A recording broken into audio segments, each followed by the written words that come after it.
L'info éco avec Capital. L'info pratique Capital, un nouveau service de transport public va voir le jour en Île-de-France. Valérie Pécresse, la présidente de la région, a annoncé la mise en place de Flexigo, un dispositif de transport à la demande. Le principe est simple, un minibus avec une dizaine de places se déplacera uniquement en fonction des besoins de ses usagers. Pour pouvoir monter à bord, les voyageurs devront réserver leur place via une application mobile. Ce sera un concurrent direct d'Uber en grande couronne, prédit le directeur d'Île-de-France Mobilité.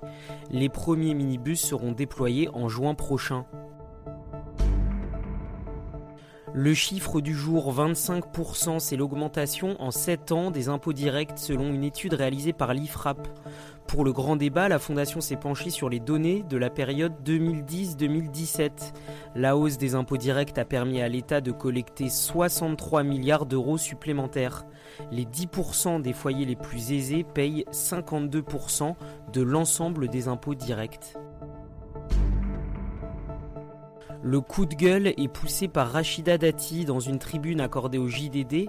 L'ex-garde des Sceaux fustige la gestion d'Anne Hidalgo, la maire socialiste de Paris.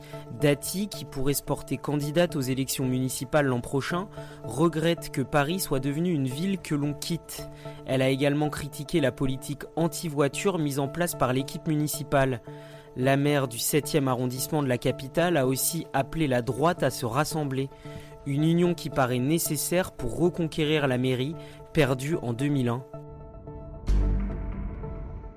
La reconnaissance faciale débarque dans les banques espagnoles. Depuis jeudi dernier, la CaixaBank propose cette nouvelle méthode à ses clients pour retirer de l'argent. Plus besoin donc de taper son code confidentiel. Le dispositif est mis en place dans 20 distributeurs à Barcelone. En 2017, CaixaBank avait été la première banque espagnole à développer la reconnaissance faciale sur mobile. C'était l'info éco avec Capital.